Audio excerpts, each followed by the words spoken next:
గట్టిగా అనద్దు.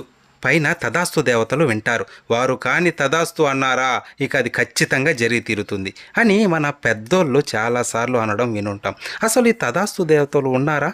ఎవరు వీరు? తర్వాత మనం కోరికలు కోరుకుంటూ ఉంటాం కదా, కానీ ఒక ప్రత్యేకమైన సమయంలో కానీ ఆ కోరికలు కోరుకుంటే అవి ఖచ్చితంగా జరిగి తీరుతాయి. అది ఎలాగో కూడా తెలుసుకుందాం.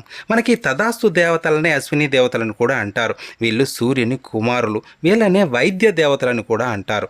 వీళ్ళు బంగారు రథంలో సంచరిస్తూ యజ్ఞాలు యాగాలు జరిగే చోట, పూజలు జరిగే ప్రదేశాల్లో వెళ్ళి మంచి ఫలితాలు కలిగేలా ఆశీర్వదిస్తారు.